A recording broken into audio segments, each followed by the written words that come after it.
আপনারা, এই কীর্তন শুনতে এসেছেন বিনা লাভে আপনারা চলে এসেছেন, এতটাও বোকা আপনারা নন। ঘরের কাজ ফেলে, ঘরের কাজ নষ্ট করে, নিজের কাজ সমস্ত কিছু লাটে তুলে এই মাঠের মধ্যে এসে, এই গরমের মধ্যে আপনারা যেখানে এসে বসে আছেন, এমনি এমনি বসে আছেন, এতটাও মাথা খারাপ আপনাদের হয়নি। নিশ্চয়ই কিছু লাভ করার জন্য আপনাদের এখানে আগমন। তাহলে কি লাভ করার জন্য কীর্তনের আসরে যেতে হয়? কীর্তনের আসরে যখন কীর্তনের গান শুনবেন, কীর্তনিয়ার গান শুনবেন, তখন কোন লক্ষ্য নিয়ে কীর্তনের আসরে বসতে হয়? কীর্তনিয়া কটা গান জানে সেটার জন্য? কীর্তনিয়া রোগা ফর্সা কালো মোটা সেটার জন্য? কীর্তনিয়া জি বাংলা চ্যাম্পিয়ন কিনা সেটার জন্য? না, আপনাদের ওগুলো লক্ষ্য থাকার কোনো কথাই নয়, ওগুলো লক্ষ্য রাখবেন না। যখন কীর্তনের আসরে এসে বসবেন, তখন মনে মনে শুধু একটাই লক্ষ্য থাকবে যে 3 ঘন্টা কীর্তন আপনি শুনলেন, কীর্তন শ্রবণ করার পর আপনার হৃদয়ের মধ্যে ভগবানের প্রতি প্রেম জন্মগ্রহণ করেছে কিনা। ভগবানের প্রতি যদি প্রেম আপনার হৃদয়ে জন্মগ্রহণ করে, তাহলে জানবেন যে 3 ঘন্টা কীর্তন শুনে বসে আপনার লাভ হয়েছে। নইলে যেমনটি ছিলাম আর তেমনটি রয়ে গেলাম, তাহলে কীর্তন শুনে লাভ হয়নি। কেহ কহে নাম লইলে পাপ হয় ক্ষয়, কেহ কহে নাম লইলে স্বর্গপ্রাপ্তি হয়। ঠাকুর হরিদাস কহে নামের শুধু এই 2 ফল নয়, নাম লইলে কৃষ্ণ পদে মধুর প্রেমের উদয়। এইটাই হচ্ছে মূল কথা। আপনার হৃদয়ে ভগবানের প্রতি প্রেম এসেছে কি না আপনি বুঝবেন কি করে? আপনি বুঝবেন কি করে? প্রত্যেকটা জিনিসের একটা লক্ষণ রয়েছে। কি করে বুঝবেন? কোন একটা বড় মিষ্টির দোকানে আপনি গেলেন, আপনার সব থেকে যেটা প্রিয় মিষ্টি, যেটা দেখলে আপনার লোভ হয়, সেই মিষ্টিটার দিকে তাকালেন। তাকিয়ে যদি মনে হয় আহা গো মিষ্টিটা কি সুন্দর, গপ করে খেয়ে নিতে পারলে খুব ভালো লাগতো, এটা কীর্তন শোনার আগের মনোভাব। পেলাম খালে দিলাম গালে, পাপ পুণ্য নাই কোনো কালে, এটা কীর্তন শোনার আগের মনোভাব। কিন্তু কারোর পাল্লায় পড়ে, কারোর সঙ্গে পড়ে আপনি 1 বছর ধরে বিভিন্ন কীর্তনিয়ার গান শুনছেন, শুনলেন, শোনার পর ওই মিষ্টির দোকানে গেলেন, ওই মিষ্টিটার দিকেই তাকালেন, ওই লোভনীয় মিষ্টিটার দিকে তাকিয়ে যদি আপনার মনে এইবার এইরকম ভাবের উদয় হয় যে আহা গো সন্দেশটা কি সুন্দর, মিষ্টিটা কি সুন্দর, এই সন্দেশটা কিনে নিয়ে গিয়ে যদি গোবিন্দের চরণে ভোগ নিবেদন করে আর সেই প্রসাদটা যদি আমি পেতাম, আমার বড় আনন্দ হতো। এই আপনার পরিবর্তন হলো, এই কীর্তন শুনে লাভ হলো। এতদিন মনে হতো খেলেই ভালো হয়, আর এখন মনে হচ্ছে যাই খাই না কেন গোবিন্দকে দিয়ে যেন খেতে পারি। এই যে মনের পরিবর্তনটা হলো, তখনই আপনি বুঝতে পারলেন যে এবার আপনার গোবিন্দের প্রতি প্রেম ধীরে ধীরে জাগ্রত হচ্ছে। প্রেম পাওয়া এত সোজা কথা নয় বাবা। মহাপ্রভু বলে গেছেন যে 5ম পুরুষার্থ প্রেম। ধর্ম, অর্থ, কাম, মোক্ষ লাভ করার জন্য যতটা মাথার ঘাম পায়ে ফেলতে হয়, তার থেকে আরো বেশি মাথার ঘাম পায়ে ফেলতে হয় ভগবানের প্রকৃত প্রেম লাভ করার জন্য। প্রেম সবার মধ্যে হবে না বাবা। আমরা তো প্রেম মানেই এখনকার দিনের সোজা ভাষায় বুঝে গেছি আই লাভ ইউ। এটাই এখনকার দিনের আমাদের প্রেমের ডেফিনেশন। এটা যে কত বড় ভুল আপনারা বুঝতেই পাচ্ছেন না। আমি তোমাকে ভালোবাসি আর আই লাভ ইউ এই কথাটা বলে দেওয়া যায়, পালন করা এত সোজা নয়। পালন যিনি করেছেন তিনি শ্রেষ্ঠ হবেন, তিনি একমাত্র সারা বিশ্ব ব্রহ্মাণ্ডের মধ্যে রাধারানী। তিনি পালন করতে পেরেছিলেন, তাই তিনি শ্রেষ্ঠ জায়গায় গেছেন। আপনারা পালন করতে পারেননি, পারবেন না, তাই আপনারা যেতে পারবেন না। কেননা আপনাদের ভালোবাসা ভগবানের সঙ্গে কেবলমাত্র স্বার্থের সম্পর্ক, শুধু ব্যবসা করতে এসছেন ভগবানের সঙ্গে। মায়েরা, বাবারা, খুব মন দিয়ে শুনবেন। আমরা এখনকার দিনে যারা যারা ভগবানকে ভালোবাসার ঢং করি, যারা ভক্ত হওয়ার ভান করি তারা 95% ভক্ত ভগবানের সঙ্গে কেবলমাত্র ব্যবসার সম্পর্ক রাখে। মন্দিরে যায়, মাথা ঠোকে, মাথা ফাটিয়ে ফেলে, আর শুধু ভগবানের কাছে চাইতে থাকে, এটা দাও, ওটা দাও, সেটা দাও, জায়গা দাও, জমি দাও, গাড়ি দাও, বাড়ি দাও, ধন দাও, সম্পত্তি দাও। চাওয়ার জন্য যদি যাবে তাহলে ভগবানের কাছে গেছো কেন? যাও ব্যবসাদের দোকানদারের কাছে যাও। ওইটা দেওয়ার জন্য ভগবান বিশ্ব ব্রহ্মাণ্ড খুলে বসেননি। যে ভগবান বিশ্ব ব্রহ্মাণ্ড তৈরি করেছেন তার কাছে আপনি মানত করছেন যে আমাকে যদি 2 বিঘে জমি পাইয়ে দাও, তোমার মাথায় একটা সোনার মুকুট দেব। কাকে দিয়ে কি ভোলাচ্ছেন? কি দিয়ে কাকে ভোলাচ্ছেন? জগতের সামান্য বস্তু দিয়ে আপনি জগৎপতিকে ভোলানোর চেষ্টা করছেন, মানে আপনি ব্যবসার সম্পর্ক করেছেন। আর যেখানে ব্যবসার সম্পর্ক হয় সেটা শুধু স্বার্থের সম্পর্ক, সেখানে ভালোবাসা থাকে না। ভালোবাসা মানেই হলো নিজেকে শুধু বিকিয়ে দেওয়া, ভগবানের চরণে শুধু লুটিয়ে দেওয়া। রাধারানী কেন শ্রেষ্ঠ? রাধারানী গোবিন্দের চরণে নিজের যা কিছু আছে সব কিছু লুটিয়ে দিতে চেয়েছেন, গোবিন্দের কাছে এক বিন্দু কোনোদিন চাওয়ার চেষ্টা করেন। তাই চাওয়ার চেষ্টা করেননি, তাই তিনি শ্রেষ্ঠ, তিনি উৎকৃষ্ট। আর আমরা কেবল চাওয়ার চেষ্টা করি, তাই আমরা হলাম নিকৃষ্ট। তাই ভালোবাসা পাওয়া এত সোজা নয়, অনেক কাঠখড় পোড়াতে হয়। ওই জন্য রবীন্দ্রনাথ ঠাকুরের গান আছে যে সখী ভাবনা কাহারে বলে। শুনেছেন গান? এই গানটা শুনেছেন? সখী যাতনা কাহারে বলে, তোমরা যে বলো দিবস রজনী, ভালোবাসা ভালোবাসা। শুনেছেন তো? হ্যাঁ কি না কিছুই বলছেন না? শুনেছেন তো? ব্যাস, তারা শুনেছেন যখন আর গাওয়ার দরকার নেই।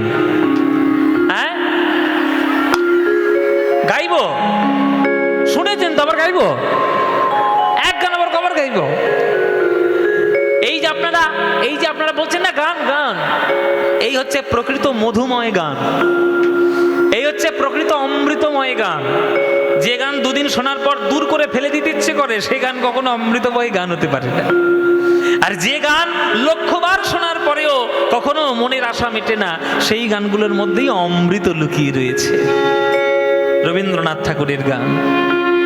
সখী ভাবনা কাহারে বলে, সখী যাতনা কাহারে বলে, সখী ভাবনা কাহারে বলে, সখী যাতনা কাহারে বলে, তোমরা যে বলো দিবস রজনী, ভালোবাসা ভালোবাসা, সখী ভালোবাসা কারে কয়ে, সে কি কেবলি যাতনাময়, সে কি কেবলি চোখের জল, সে কি কেবলি দুঃখের শ্বাস, লোকে তবে করে কি সুখেরই তরে এমন দুঃখের আশ। সখী ভাবনা কাহারে বলে, সখী যাতনা কাহারে বলে, সখী ভাবনা কাহারে বলে, সখী যাতনা কাহারে বলে। এখানে যারা গান শুনছো, যারা গান শুনছো, এই যে মায়েরা সবাই একটু চিৎকার বেশি করছে, একটু বসো, অতিরিক্ত গন্ডগোল হয়ে যাচ্ছে। আসলে এত লোক ছুটে এসেছে কীর্তন শোনার জন্য, এই জায়গা কম, লোক বেশি হয়ে গেছে। সবাই যারা যারা এসেছেন, যারা যেখানে দাঁড়িয়ে পড়েছেন দাঁড়িয়ে পড়ুন, আর যে বসতে পেরেছেন যারা বসে পড়ুন। এইটুকু জায়গা দিতে পেরেছে কমিটি, আর বেশি পারবে না। হ্যাঁ, তাহলে নেতাজি ইন্ডোর স্টেডিয়াম ভাড়া করতে হবে। আর পারবে না, আপনারা যেমন অবস্থায় আছেন বসুন, কষ্ট করে গানটা একটু শুনে যান। বলছে ভাবনা কাহারে বলে, যাতনা কাহারে বলে, তোমরা যে বলো দিবস রজনী, ভালোবাসা ভালোবাসা, তো ভালোবাসা কারে কয়? প্রশ্নচিহ্ন থাকলেও ওইটাই সিদ্ধান্ত, সে কি কেবলই যাতনাময়। আসল কথা, ভালোবাসা হচ্ছে যাতনাময়। জেনে রাখবেন, যারা যারা কৃষ্ণকে ভালোবেসেছেন আর আপনারা যারা যারা কৃষ্ণকে ভালোবাসবেন, মনে মনে একটা স্থির সিদ্ধান্ত নিয়ে রাখুন আর মানসিক প্রস্তুতি নিয়ে রাখুন, কৃষ্ণকে ভালোবেসেছেন মানে আপনাকে সারা জীবন চোখের জলে কাঁদতে হবে। ভগবানকে ভালোবেসেছেন মানে সারা জীবন চোখের জলে আপনাকে কাঁদতে হবে। যদি কাঁদার মানসিকতা থাকে তাহলে ভালোবাসুন, নইলে টাকা পয়সা ভালোবাসুন, তাতে অনেক বেশি লাভ হবে, অনেক বেশি লাভ হবে। কিন্তু ভগবানকে ভালোবাসতে গেলে চোখের জল সার হবে, এইটা মনে করে ভালোবাসবে। তার প্রমাণ আছে, আমি দিয়ে দিচ্ছি প্রমাণ, শাস্ত্র ধরে প্রমাণ দিয়ে দেবো। সত্যযুগ থেকে কলিযুগ পর্যন্ত 4 যুগের প্রমাণ আমি দেব আপনাদের। আপনারা এতদিন ধরে গান শুনছেন, আপনারা বিদগ্ধ শ্রোতা, আপনারা বলুন, সত্যযুগে প্রহ্লাদ ভগবানকে ভালোবেসে হেসেছেন বেশি না কেঁদেছেন বেশি? ধ্রুব ভগবানকে ভালোবেসে হেসেছেন বেশি না কেঁদেছেন বেশি? কেঁদেছেন বেশি। রামচন্দ্রকে ভালোবেসে সীতামা হেসেছেন না কেঁদেছেন? কেঁদেছেন। কৃষ্ণকে ভালোবেসে রাধা হেসেছেন না কেঁদেছেন? কেঁদেছেন। কলিযুগে মীরাবাই কৃষ্ণকে ভালোবেসে হেসেছেন বেশি না কেঁদেছেন? কেঁদেছেন। গৌরাঙ্গকে ভালোবেসে বিষ্ণুপ্রিয়া হেসেছেন বেশি না কেঁদেছেন? কেঁদেছেন। তাহলে সত্যযুগ থেকে কলিযুগ পর্যন্ত প্রমাণ আছে, যারা যারা ভগবানকে ভালোবেসেছে তারাই ভগবানের জন্য কেঁদেছে। আর আপনি ফুর্তি করতে করতে ভগবান পাবেন, হাসতে হাসতে, হাসতে হাসতে জীবনে পাবেন না। কৃষ্ণ বলে কাঁদার যে কি সুখ, সেটা যারা কাঁদতে জানে তারাই জানে, আর কেউ জানে না। কৃষ্ণ বলে কান্নার যে সুখ, সেটা পৃথিবীর কোটি টাকার সম্পত্তির থেকেও অনেক বেশি উৎকৃষ্ট। একবার কেঁদে তো দেখুন, একবার ভালোবেসে তো দেখুন। শুধু তো চেয়ে গেছেন ভগবানের কাছে, ভগবানকে কিছু দিয়ে তো দেখুন। আমার চোখে তো সকলই শোভ, সকলই নবীন, সকলই বিমল। আমার চোখে তো সকলই শোভ, সকলই নবীন, সকলই বিমল। সুনীল আকাশ, শ্যামল কানন, বিশদ জোছনা, কুসুম কোমল, সকলই আমারই মতো। তারা কেবলই হাসে, কেবলই গায়, হাসিয়া খেলিয়া মরিতে চায়। না জানে বেদন, না জানে রোদন, না জানে সাধের যাতনা যত।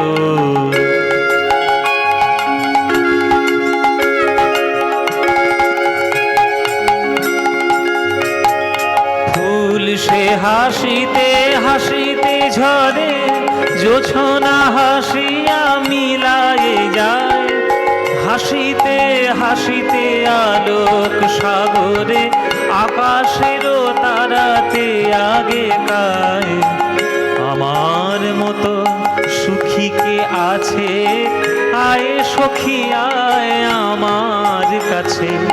সুখী হৃদয়ের সুখের গান, শুনিয়া তোদের জুড়াবে প্রাণ।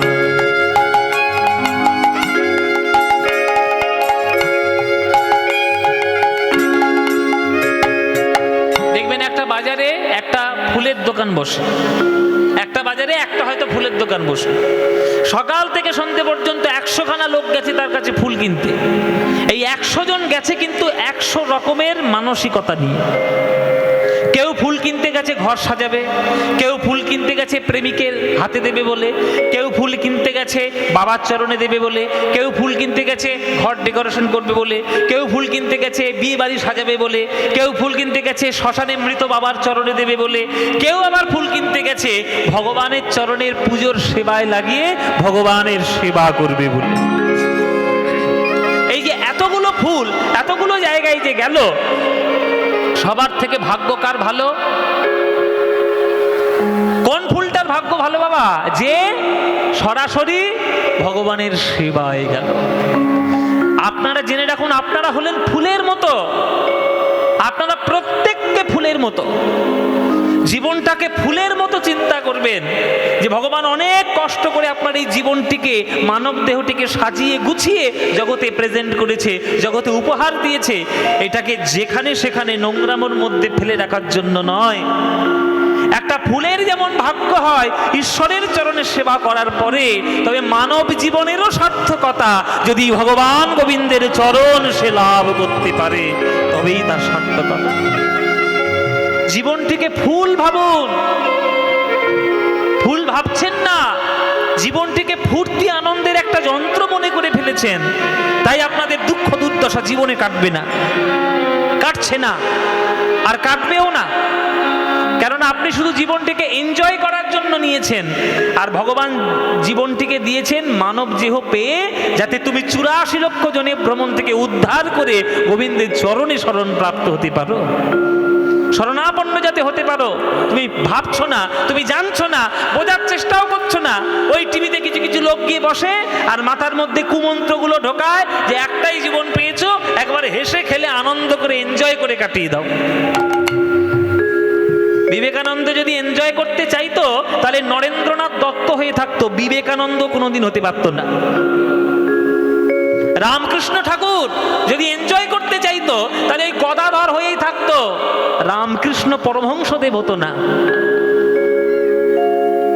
নেতাজি সুভাষচন্দ্র বোস জীবনটিকে যদি এনজয় করতে যদি চাইতো তাহলে সে সুভাষ থেকে যেত, নেতাজি সুভাষচন্দ্র বোস হতো না।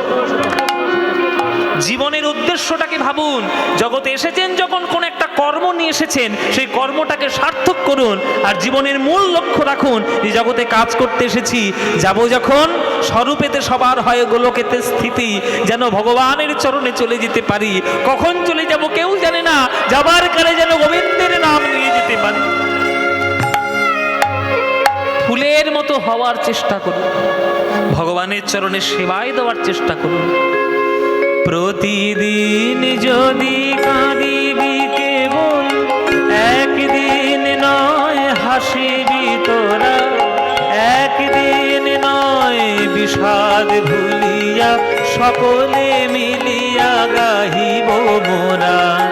ভাবনা কাহারে বলে সখী, যাতনা কাহারে বলে, তোমরা যে বলো দিবস রজনী, ভালোবাসা ভালোবাসা সখী ভালোবাসা কারে কয়, সে কি কে বলি যাতনাময়, সে কি কে বলি যাতনাময়, সে কি কে বলি যাতনাময়।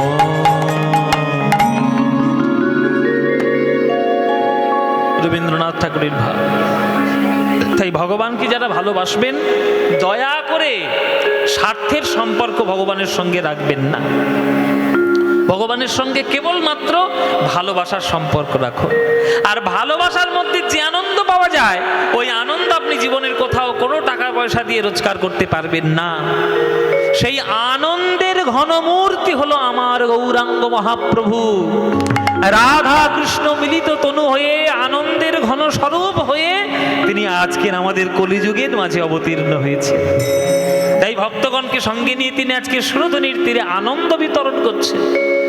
সুরধ্বনির তীরে আজি গৌর কিশোর সহচর মিলি গোরা, আনন্দে বিভোর। ভক্তগণকে জিজ্ঞাসা করছি, হরিনাম শুনলে আপনাদের আনন্দ হয় কিনা? ও মায়েরা, হয়? সত্যি বলছো? কীর্তনে বেশি আনন্দ না কাঁচা বাদাম ভাজা বাদামে বেশি আনন্দ? হ্যাঁ, কীর্তনের আনন্দ বেশি তো বাবা। দেখবেন অনেক গান বেরোয়, ওই দুদিন কানকে ঝালাপালা করে দিয়ে দূর হয়ে চলে যায়। কিন্তু হরি হে, বধু হে, কৃষ্ণ হে, গৌর হে কোনোদিন বন্ধ হবে? কোনোদিন বন্ধ হবে না। কেননা এটা ভক্তদের হৃদয়ের আকুলতার ডাক, এ বন্ধ হওয়ার কখনো নয়। তাই কীর্তন সর্বশ্রেষ্ঠ ছিল, কীর্তন সর্বশ্রেষ্ঠ আছে, আর কীর্তন সর্বশ্রেষ্ঠ থাকবে। কারোর কিছু করার নেই। যে যত বড়ই হম্বিতম্বি করে লাফালাফি করো, কীর্তন শ্রেষ্ঠ ছিল, আছে, থাকবে। সেটাকে আপনারা যদি হৃদয় দিয়ে প্রকৃত কীর্তন যদি শুনতে পারেন, তাহলে আপনাদের জীবনে কল্যাণ হবেই হবে, গ্যারান্টি একেবারে। তবে প্রথমে বললাম ভেজাল নয়, সঠিক কীর্তন শুনতে হবে। আজ আমার মহাপ্রভু সকাল বেলায় হরিনাম করতে বেরিয়েছেন, ভক্তগণ সঙ্গে নিয়ে সবাইকে নিয়ে কীর্তন করছেন, নাম করছেন। জেনে রাখুন, ভগবান মহাপ্রভু আমার 2